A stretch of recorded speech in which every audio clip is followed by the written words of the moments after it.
Hey guys, it's Will with Just Add Water. We are out here today doing one of our maintenance stops. We have multiple varieties of maintenance programs. We offer a weekly, a bi-weekly, and a monthly program. We also have a bronze service or an as-needed service. We use that one kind of if you're going on vacation or something pops up where you can't quite get to your pond, we are here to help. So let me walk you through what that does, what kind of that consists of, and they're kind of pretty much the same no matter what we do. The biggest and most important thing for our maintenance program, in my opinion, is our auto dosers. Every single one of our maintenance programs consists of us installing and maintaining one of those auto dosers. So that's the weekly, bi-weekly, and monthly. If you're just doing that bronze program or as needed, we don't put one in. So I'll walk you through that and what that is. If you check out our other videos, we have another one about the auto doser. If you're curious on what I'm talking about with there, click that subscribe button and go check it out. What I've trained myself and what we've trained our guys into doing is whenever we walk into a pond, the first thing we're gonna do is check water level. Because if you're down a little bit, that tends to be the most time-consuming part. So we're gonna check water level, and then next step I'm gonna do is I'm going to go ahead and just empty that skimmer basket right away. That'll be the first and the last step that we do. First thing, because I wanna empty and I want your pump running at maximum efficiency or most water getting into it. So when I am walking up and down the stream, checking liner edges and things like that, everything's as good as it can be. It'll be the last thing I do because it's also, I'm gonna stir up a lot of stuff while I'm doing this. So then we'll empty it, so then you start off fresh. Second step that I'm gonna do is I am going to kind of go through and start picking out debris, whether it be in the stream or the pond, kind of just eyeball it and see where we go. I personally like to start from the skimmer and work my way up. Or if this is a pondless application, I like to start from the basin and work my way up, because then it's less cloudy. As I'm scrubbing the stream and everything like that, I'm gonna, make that water cloudy and dirty. If I make it too dirty, then I can't see as well as I move up the stream, because obviously water moves downstream. So I like to start from the bottom and work my way up. Step 3 is I'll get in the pond and kind of deadhead your lilies, clip off any old blooms, any dying lily pads, things like that. Basically, I'm gonna attack the plants. I'm gonna clean up if your marginals have some dead in there or anything like that, I'll clean those out. And then step 4 is I'm gonna go through and try to hide some liner, do that kind of stuff. Make it so you don't have to do much as the homeowner. Obviously, you're investing in us coming out and helping you maintain this. We want you to be able to enjoy it and not have to work on it. Then the last thing I like to do is add my water treatments. So when we go in and add water treatments, the important part about that is adding it in a high flow area or good circulation. When it comes to water treatments, I will manually add some, like the beneficial bacterias and things like that, sludge, barley, all that good stuff. It's all very dependent on what you have going on in your pond. This is also the time when I will check the auto doser and the ion jet. Step 2 is checking out your skimmer and emptying it for that first time. This will also be as I take that basket up and out. Kind of let that drain after I've kind of pre-scooped it all. I will also kind of then feel around. You have that skimmer pad down in here. This will be when I kind of figure out if I need to pull that skimmer pad and empty it. Sometimes you need to do it once a month, sometimes more than that. A lot of it depends on environmental. So part of it with maintenance, as we pull that skimmer, we feel down for that filter pad. So then we're gonna decide is how often it needs to be cleaned. That is on a pond by pond basis.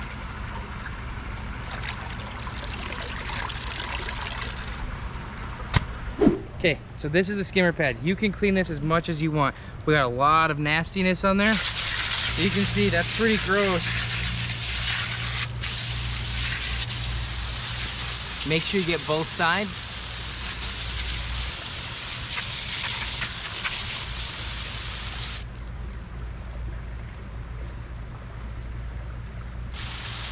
If you don't have a green filter pad like this, Matala filter pad, I strongly suggest you getting it.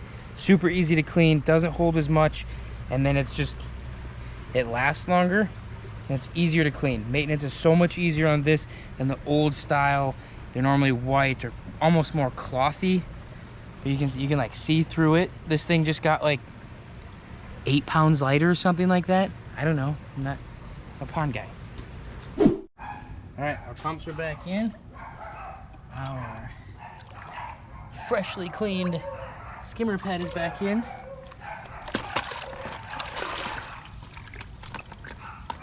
So now you can see this is a little bit of a struggle bus sometimes.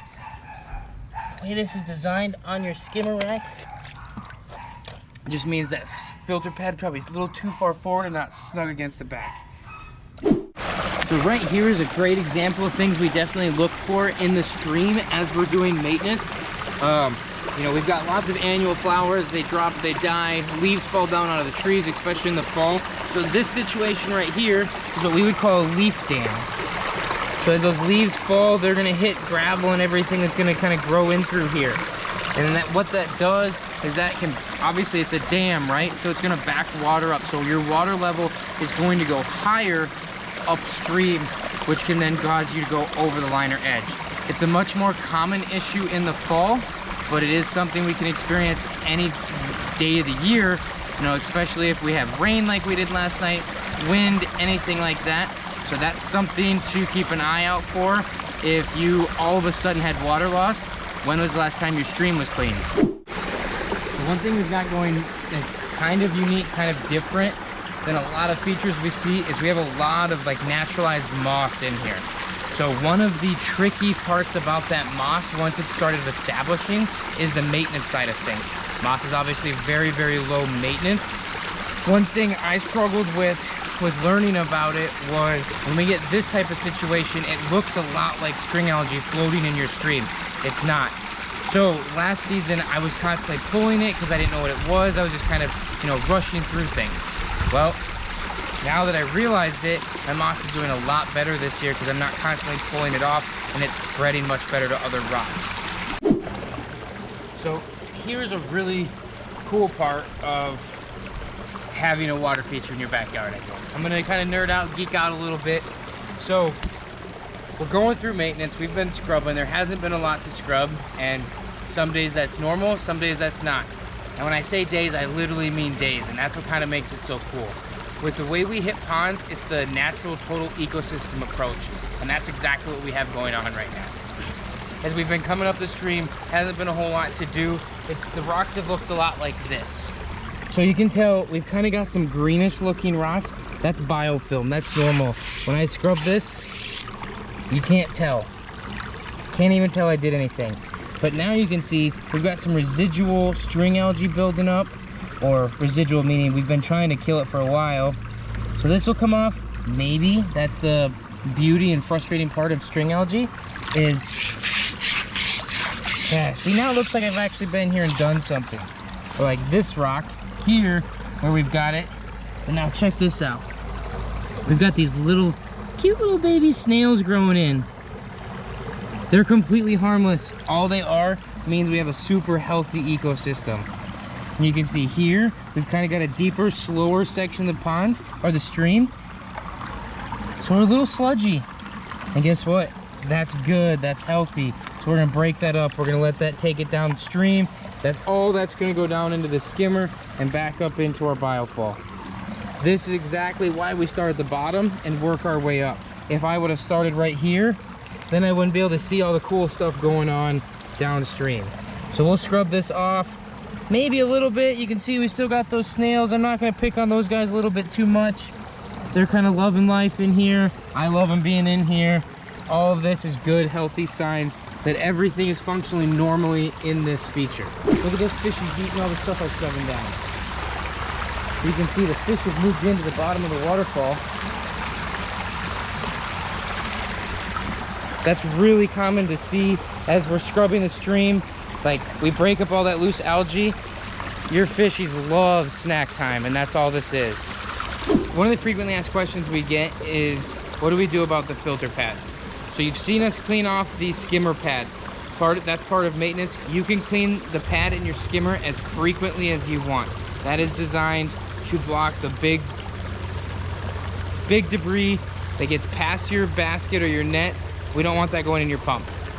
Your filter pads that you have up here, we clean those like twice a year. So we want that to be nasty. That's gonna be super gross. So during the fall time, normally it's about early September, early to mid-September, we come in, we do our fall service, and we clean that. Fall service. So that's when we clean those BioFall pads, because when we lift those up, they're gonna be super gross. We don't want to clean those excessively, because by cleaning them frequently, monthly even, that can cause, you know, your filter never really establishes.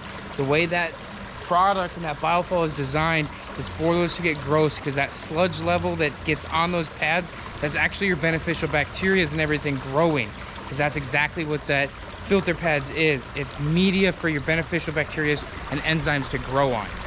Do not over clean that. Clean your skimmer one as much as your heart desires. So while we're doing our maintenance on our lilies and everything, the things I'm looking for as far as what I'm pulling is, do they look old? You know, if they're curled like this, these are fresh. This thing probably came up this morning. You can see this one is about to open up probably tomorrow. It's a little more vibrant in color. Like here, this one's tattered. We got that. We got some out here that have been in there a while. So when you're doing these, you're just pinching them. I like to reach down as far as I can. That one is way over there on that one. So you can see here, we've got this big, beautiful bloom. So now, you can't quite tell probably, but here's a little tiny bloom. It feels very firm. It's straight up. So that's one that will come up here in the next few days. You can see this guy. It's actually kind of a curly Q, like it's sunk. And this is not firm. It's big. You can tell it kind of peels apart real easy. So that one, we'll pull that. Back to those bad pads. The reason why we recommend pinching them down lower, other than just aesthetics, you know, if I just start pulling, you're gonna have the stems floating and everything. But with those stems floating, over time, they do this. They sink, they go down, and that's just more organic matter decaying in your pond. More stuff your filter has to filter out. Excessive amounts of nutrients are now gonna be in your pond because you have more material breaking down. That's how we do lilies. So if we look at the condition of the water here, it looks pretty dark today. We also got about 1.5 inches of rain last night, so that kind of stirs things up. Normally, water here is pretty crystal clear. Even now, you can see the fish pretty well. You can see the gravel, all of that thing, all of those things. So that kind of helps me figure out what I need to treat it with. That's something I always look at as far as the quality of the condition of the pond before I get in and start stirring things up, or before I start treating it with water, so that way I can treat it effectively. It is time to inspect our maintenance equipment. Beautiful product plug, or fake stumps. This bad boy right here, this is your automatic dosing system. 4 clips, pull it. So this will collapse in on itself completely, but there's hardly any product in here. That means we actually did this at the perfect time. And I know that's hard. As you're going through, if you ever don't know when to check your bag, there's this chart here on this bag. It's also on this box. So when we're doing our maintenance and everything, back to what I said earlier about, I want to check, I'm mentally figuring out what I want to do to treat it before I do all the scrubbing and everything else, because I've dramatically changed the way the pond looks. So this chart is an indication on, I still refer to this as far as what should be done and what bag I should go to next. One thing that's pretty helpful while you're doing maintenance is to leave little things, like little inconveniences, so you don't forget them. So after the first time I empty this skimmer, like I have to walk back out through this yard, so I'll leave the skimmer lid like in my way. That way I can't forget little steps.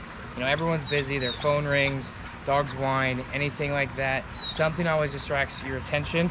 So leaving things out is a great way to remind yourself of the steps that are coming. So here we are, we're gonna empty that skimmer for the final time. And this is a perfect example of why we empty that skimmer basket twice. So you can see, even though we cleaned it at the very beginning, obviously I missed some. I got a little aggressive cleaning stuff out. I knocked some pretty stuff off. Oopsies.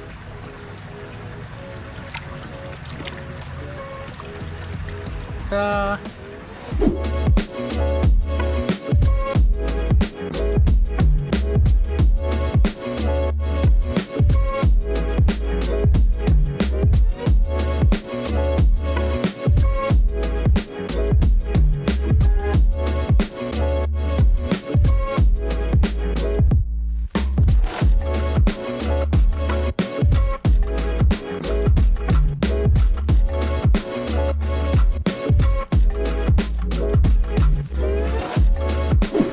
There we are. That's maintenance kind of in a nutshell. We've treated it, we've scrubbed it, we've cleaned it, we've filled it. We've done our bare bones steps. So let us know how we can help you, whether it be answering questions, come out how to show you how to do maintenance, anything along those lines.